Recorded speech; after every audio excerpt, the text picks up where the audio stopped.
they'd given it grass knot like the week before my Boulder Cup. But I was still running speed bomb anyway. Oh, we're live. Oops. We were just running. We talk about And stuff. we're live, geez. baby. What is going Hello. on, everybody? Thank you for waiting. Sorry for the delay, but everyone is here now. Welcome to the second semi-final of the Gymbreakers World Cup Architect Cup format here. We have two heated European rivals going at it, Italy versus France, for the right to move on to the final. I am your host again, Final Boss AJ, back again. I am the Nightmare of Mexico. I am the Destructor of France, even though they beat Canada in the tiebreaker. We're not going to talk about that because I went 5-1 against them. I am Richard Sherman's personal PvP coach, and I am here again, bringing my top 50 Gymbreakers knowledge to y'all in this hosting role because I was so good at it.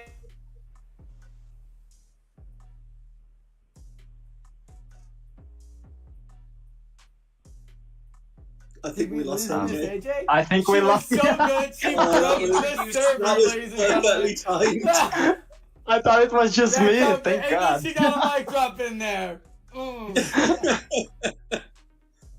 Let's just hope that's the lone internet glitch we're gonna have today because Canadian internet held up long enough yesterday, but you know, it is what it is and it is garbage. So let's try that again. Let's try that again, shall we? Where did I get cut off? I went on about myself for like 5 minutes before I realized I was cut off. I think we all zoned out, to be honest with you, AJ. Do I have to go through all that again? Do I have to mention I went 5-1 against France again? No. Do I have to mention that I coached go Richard France? Sherman in PvP again? Guys, did you know that she went 5-1 against France? No. Yeah. I didn't know. Oh, Almost I 6-0 didn't. against Mexico. But you know what? France still beat Canada. On a tiebreaker. Make the On a France still beat tiebreaker. Canada. At least we got France to the tiebreaker. What did the USA do? Today. What did the USA do? Anyway, They're usually We're talking about me. actually shocked. we're talking about me all this time. As I was trying to introduce before I got cut off, maybe my internet just doesn't want me talking about y'all. Maybe my internet is feminist. Who knows? But we have one returning guest from yesterday's semifinal and two veterans here to help me call Italy versus France. We're going to go in order, starting with the person above me, the Brits officiating this Italy versus France rivalry, the neutral party from Europe. Hawkeye 117 is back. Hawkeye, welcome in. Hi, yeah, I've been part of Gymbreakers for a really long time. Really excited to see what happens here. It's one of the first times I don't actually know the score before coming into the shoutcast. So yeah, we'll see how that goes. Exactly, gonna ride along with the rest of us. Speaking of not knowing the score, back again from yesterday. So successful actually having a Brazilian call a Brazil against Brazil matchup. We decided to see what he could do against European teams. Welcome back in, Brazilian sensation Pacho Blues. Pacho, welcome back. Thank you very much, all. I'm really glad that you guys liked my weird Brazilian pronunciation of all the moves and all the Pokemon. So here I am again, and I'm looking forward to see whoever is gonna pronunciate the Italian and French charge moves this time. Let's see who is gonna nail it. What call that? Hyper higher. Oh my god. We'll see. My Italian's not as good as my Portuguese, but my French is better, so we'll see. Also, the final member of our casting crew, you know him. He is a fixture of PvP shoutcasting on Twitch. I don't even know if I have to introduce him because I think he speaks for himself. The legend Sosa Flow is here on the call. Sosa, welcome back, my friend. I am so excited to be back. One, to hear the Brazilian caster because I love hearing phonetics. I can't wait to see this in action. No way. Yesterday was so much fun. But two, AJ, I'm glad. This is the first time I've come to Gymbreakers, and it's not Brazil, Spain, USA, or Canada.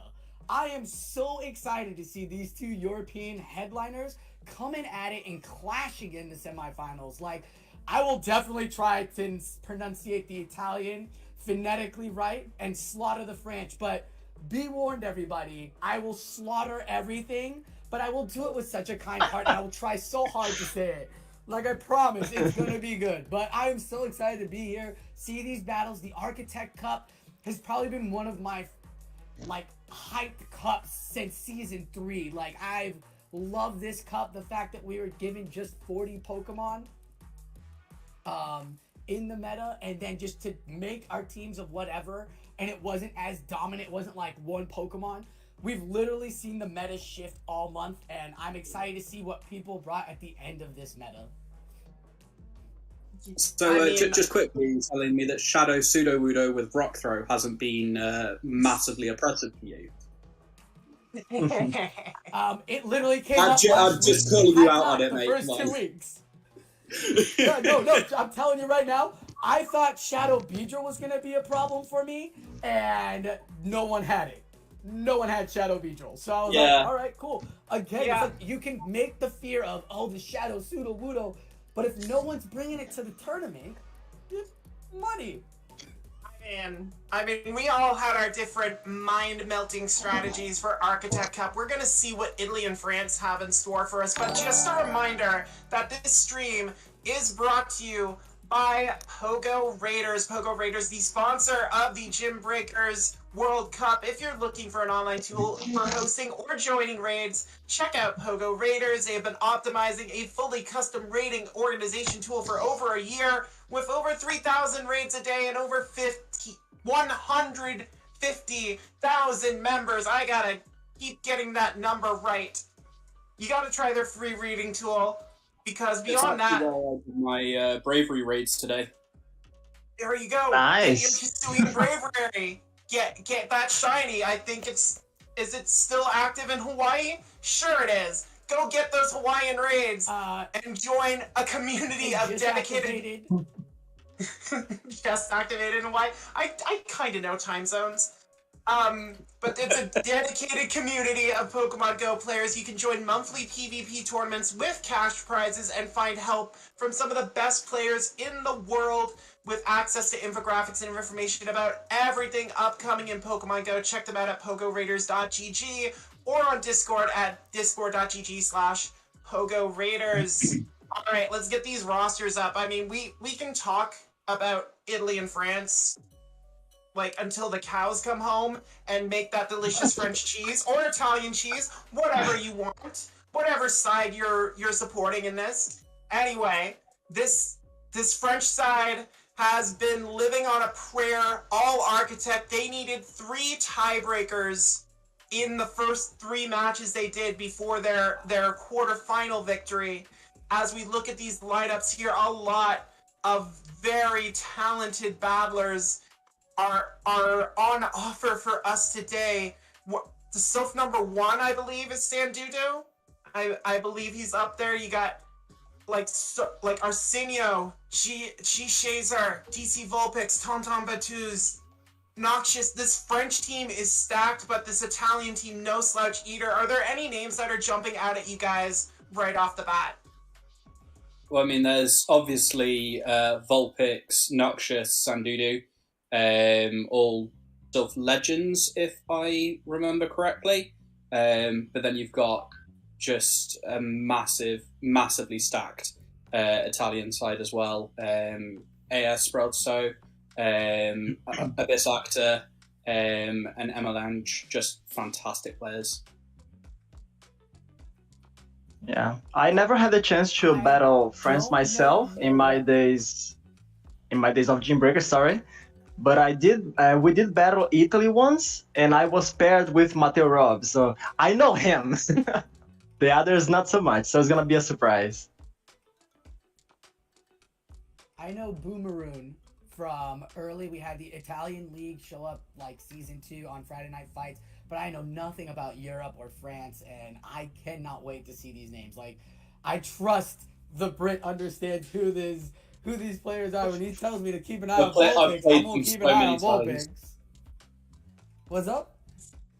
I've played both sides so many times. Yeah, I'm gonna keep an eye out for everybody he's talking about because I'm excited to see all these top battlers. Again, first time seeing both teams here in the semifinals, so yay. I was gonna say, I don't know if I mentioned this. I don't know if I mentioned this off the top, but I did go 5-1 against France in the round of 16 battle that we had. They dropped Nico Giro from that lineup after he went a combined 0-6 against me and Mr. Babushka. So a bit of shuffling here from the French side as they try and reach the final here against Italy. If we can put those brackets up right quick, Producer Fish, just to remind people of the path that both these countries have taken to get to this point. There we go. Like I said, we forced the tiebreaker on France, but Sandudu came in and did Sandudu things, and we were knocked out. But then a clean victory against the USA in the quarterfinals, keeping the USA off our screens for the first time, like you said, Sosa, in forever. And then Italy knocking out India in the round of 16, and then needing a tiebreaker itself to dispatch Japan, another fixture of these Gymbreakers streams. So again, we're seeing Architect kind of bring some new players to the forefront here, bring some new strategies, bring some fresh blood, and as we see, the winner is going to move on to face Brazil after the Brazilian A team dispatched Mato Grosso, the Brazilian B team, in yesterday's matchup. So I know both these countries are looking for a win in Gymbreakers. They were both longtime competitors, both not really blessed in the trophy department. So they're looking to get that gold ribbon. They're looking to get that trophy, and I am going to be ready. I'm bracing myself for some hot battle, some fever battling between these two rivals, y'all. Yeah, nice. it's gonna be really We're all fun. looking forward to Let's it. get into these battles, like, Yeah, let's go, baby. USA, I want to see what they're up to. Let's do it. All right. Well, we're into it. Hawkeye, Pacho, you two get the first set, so take it away, boys. So we've got Nice. Bommaruni and Arsenio. This looks like it could be an interesting matchup. What's your initial thoughts here? Well, it's pretty standard teams, right? Actually, they're only different in the French player having Beware and the Italian player having Sudowoodo, right? So Well, I think... If that's the case, Beware beats Sudowoodo, so Arsenio's just going to win 3-0 here, right? No, because we have Pelipper over there to stop the bear. There's The Pelican's gonna stop the bear. Drapions. There's also a difference in Drapions here, where we've got a Shadow Drapion on Arsenio's side and a normal one. What's your take on this variation? Because myself, I prefer to use the non-shadow one because of the extra bulk. Just helped a lot to reach like a third or fourth crunch or aquatail. I'm the other way. I love the shadow one just because of the pressure that it puts on, the amount of damage that it can put on. You get a defense proc with the crunch, just the amount of damage that the aquatail is going to do afterwards against pretty much anything, even if it's resisted. It's quite interesting. Well, I'm sure we'll be able to see who's going to come out on top. I could see Milotic pulling a lot of work here for both sides. Yeah, it's not really it's only Muk that. Yeah, it's only Muk that has somewhat of a good matchup because of the Thunder Punches, but still, one is not enough. Milotic is too thick. The punch from the Kanto Muk does not do a lot of damage. Yeah. So let's see, it's gonna be like, I assume we're gonna have tons of mirror matches and whoever manages best its energy and shields is gonna take the win. So we see Milotic versus Muk in the first match. Right into that Shadow Drapion, the huge amount of pressure that's going to put on. Bommaruni actually stocks up on a chunk of energy before switching into his own Drapion. Now he is full crunch behind here, choosing not to shield the Aquatail. Big decision early on. Yeah. Let's see how... maybe he's gonna maybe he's gonna bet on his own Milotic. I mean, Drapion there is only to soften the opposing Drapions and and come back to farm down, I think. Because Milotic with energy is gonna be super deadly. I think with that much energy, Arsenio could quite easily flip switch here. So I think it depends on how he wants to play this out. He might choose to commit shield. No, doesn't choose to. No. Is he going to get to 2 Aqua Tails here? Yeah, he'll easily get to 2 Aqua Tails. Yeah. And it's gonna pressure the Italian player to shield. Does he shield? Does he not? And no shield. Okay. Barely does it. Nice. He's going to be taking a crunch here, though. Yeah. And I think he's gonna come back with a Muck, no? Lines. Yeah, Cool. Muck farm down. Yeah, but Muck's still left at the position where it's going to have to tank or shield a crunch. So he takes the shield. Shield. Okay. You don't get the but the problem is Muck's a lot of energy. It's a lot of mirror matches. I think that's what this match is going to be. For the Dark Pulse. Interesting. Do you agree with this play? Or is it just Thunder Punch all the way down? So I would be going for Dark Pulse here because Arsenio's up a shield. I feel like for the first move in particular, when you up that shield advantage, you're much more incentivized to choose to let it through because you feel like your opponent's more likely to bait. Interesting. Both players went for the Dark Pulse. I think Arsenio's just going to choose to take 2 shields into the Milotic match here. Milotic, yeah. And just let the Dragon Tails from Milotic do their work. Yeah. Now, and in this match, yeah, you could go just Surf, right? Don't need to build all the way to the Hyper Beam because at this point it's just cheap damage. Well, this is the thing. So because the Muck's on so little health, the Surfs are going to be adding up here. And realistically, Arsenio has to commit the second shield, which he does. Okay. So what's also really important is that he now knows that he loses CMP. So if undercharge there as well, I don't know that I like that one. 2, 3, perfect. Well, it works for him. Okay. I've eaten my words. Nice. I've eaten my words. That was perfectly undercharged. Yeah, perfect undercharge. Yeah. And now it's gonna come back. It's gonna get you back-to-back Surfs and take the win, right? Oh, no. So beautiful play from Arsenio there because he forced either the throw of energy, which meant that he wasn't going to have enough to throw onto the Milotic, or exactly what happened where the Muck reaches the Thunder Punch. So beautiful play by Arsenio. But just imagine if the farm down actually happened, Milotic would be in a lot of trouble, right? Milotic would have been in a huge amount of trouble, but wasn't Milotic at a Surf, which means that it's a CMP between Milotic and Muck. Now I don't know who wins that off the top of my head, but yeah, I think it's IV dependent, right? Sorry, say again. I think it's IV dependent. Milotic, Muck, and Poliwrath, they're all. We've got a Drapion mirror match, Milotic from the back, and Muck and Pelipper are the third Pokemon. So let's see how they choose to play this out.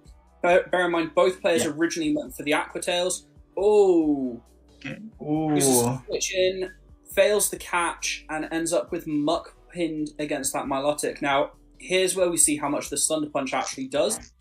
Straight away choosing not to shield from Arsenio here. Yeah, I think at this point he's gonna just trust on the Pelipper in the back because Muck is actually one of the biggest threats to Pelipper, right? So the Thunder Punch does a lot more when it's double super effective. Let's be fair. But I think double Surf from Arsenio. Is he going to reach the Surf before the second Thunder Punch? It's a CMP tie. As we find out now, Muck wins CMP. Yeah. And now, I think we're far down with Pelipper, right? Yeah, taking the wing attacks, the advantage. The downside is... Sorry, was that wing attack or was that water gun? My stream's a little... wing attack, right? Yeah, it's lagging a little bit. you say this. I've seen water gun Pelippers, so I'm not going to say anything just yet. Yeah, but this one, I think, based on the animation, it's wing attack. We see some feathers coming out of Drapion. I assume. There we go. So, Actually going for the crunch for the first time. Ends up catching the crunch on the Milotic. Now, obviously, this is the move that you wanted to be throwing. I think they were hoping for an Aqua Tail there, but I would imagine that Drapion is just going to unload here, really pressure these shields, and this is where the Shadow me really comes into its play, because if it was a normal one, you wouldn't necessarily be threatening the shield here. You wouldn't. It would be longer to farm down for sure, but you wouldn't be doing quite as much damage back. And in fact, taking the Milotic out, this Drapion can't Poison Sting down, so he takes the energy as well. And we've got 2 shields up against a Drapion with just under an Aqua Tail's worth of energy here. Yeah, Pelipper has a energy lead and 2 shields, but the problem is there's still a lot of pressure that this Drapion is going to apply to the Pelipper. And so if it gets like 1 defense drop, it's going to hurt. I think the choice is whether or not he chooses to shield here. So he has, so he's taken the first Aqua Tail. You're not getting the defense proc, but you are taking the shield. I don't really see a way here for Arsenio to lose this. I mean, yeah.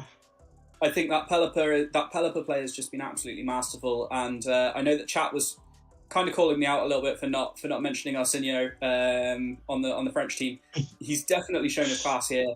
He is also a Sylph legend. I do want to say this, and this is realistically why, because that is an absolute masterclass again.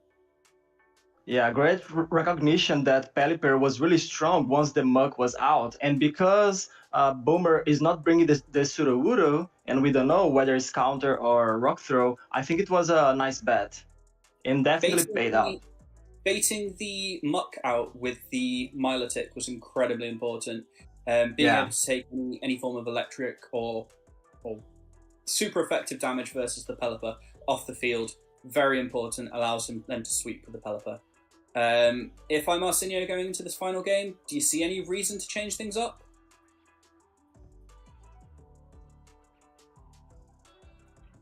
Well, we've got Muck into Frostlass. Okay. So it's an interesting matchup, this, isn't it? Dark Pulse obviously is going to do a lot, but you are outpaced to them. In fact, tries to catch on the Milotic. Ends up baiting out the Drapion. Yeah. You do have that Shadow Drapion in the back, which will do quite a nice job against the Frostlass if he's able to align it properly. But bear in mind that Frostlass has a lot of energy, and the one thing we like to see is a Lass with a lot of energy. Yeah. Surf's coming through. Boomer decides not smiling yet. At the moment. Okay. All right. And then it's probably gonna crunch. Yep, right on the CMP. Perfect. So a perfectly timed move. Really putting the pressure on, making him choose whether or not he wants to stay in. Now, that Drapion still has a fair amount of energy. I think you do farm down with Mug, right? I think Mug. Yeah. I don't think I'll be trying Otherwise, to farm down. Drapion is just going to take hard moves. Well, I think he has to, because the thing about Frostlass is that you don't need HP, just shields, right? That's true. That is true. So I suppose, but he's gonna have to. He's very close to taking another Aqua Tail there and committing the shield anyway. But let's see what happens. I would imagine that the Frostlass has to come in here, just because it will outpace. That's actually a bit awkward. Throws the Thunder Punch. Yeah, you know the 1-turn desync that happens after a Pokemon faints. It looks like that happens now. Obviously, he catches the Dark Pulse. Fantastic. Nice catch. I would expect that he will switch here, yeah. So he switched in. This will probably be quite a quick crunch, forcing the choice on the shield or the health. Crunch should KO from this range. He says. Barry doesn't, right? Oh, just. Yeah. Now, really awkward because here. he needs to save this last shoot to Frostlass, right? He needs, just absolutely needs. The problem is that Frostlass is nearly at 2 avalanches, and bear in mind, 1 avalanche will KO this Drapion. So he's going to have to do a shield here. I don't see how Arsenio is going to pull this back. No, even if he baits, well, which is not the case, but even with a bait, it would it would not be able to reach the last crunch to debuff. I mean, But now the thing is, Last would have to Yeah. overfarm, allow for a catch that when the clock's not up. I don't see how that's really yeah, there. And in fact, overfarming just enough to make sure that that they were able to reach the avalanche. So Bomber able to pull back to make sure that the score stayed at 2-1 rather than 3-0. One of the big things in these team tournaments is making sure that you score as many points as possible, even when it's only 1 point. Every point matters. Yeah, I think the most important point is this one. Yeah, in this last match, the catch was the decisive factor, because just imagine if he was going for another Thunder Punch into the Milotic. That would be disastrous.